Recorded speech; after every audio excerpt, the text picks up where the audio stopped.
ક્લેશ વિનાનું જીવન માટેની ચાવીઓ. કોઈ કરે તો આપણે નહીં થવા દેવાનું, આપણે સોલ્યુશન લાવવાનું. એ કંઈક પણ બગડ્યું, કંઈ પણ અટક્યું, કોઈને દોષિત નથી જોવા, કોઈની ભૂલ કાઢવા જેવું નથી. જેમ ટ્રાફિક જામ થયો, કોની ભૂલ કાઢીએ આપણે? રિક્ષાવાળાને, સ્કૂટરવાળાને, બસવાળાને, ટ્રકવાળા, કોને ગાળો ભાંડીએ? કોઈને નહીં. કોઈને નહીં, કારણ સંજોગ જ એવા થયા છે.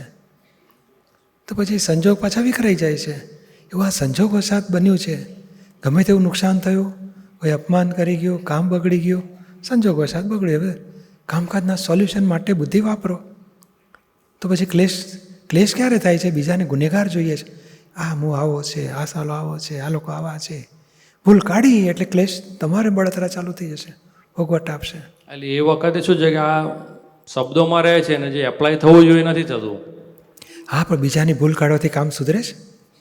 નથી સુધરતું. હા, તો કામને સુધારવા માટે આજે તમારે ગાડી ચલાવતા હોય ને કંઈક અંદર કંઈ બગાડ થયો તો કોને? કંપનીવાળાને ગાળો ભાંડવાની, મિકેનિકને ગાળો ભાંડવાની, કે સોલ્વ કરવાનું?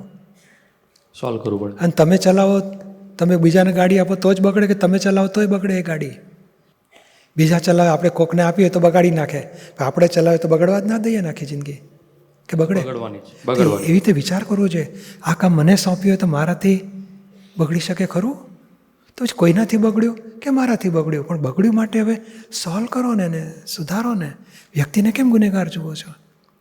આપણે તે બગાડ્યું, ભાન નથી પડતું, વળી મૂકીએ, પણ આપણાથી જિંદગીમાં કોઈ દર બગડવાનું જ ના હોય. જાણે જો આપણાથી બગડી શકે તો એનાથી પણ બગડી શકે. માટે હવે આપણું બગડ્યું હોય તો આપણે સુધારવું જોઈએ, કે આપણે વડવડ કરે તો કામ સુધરી જાય?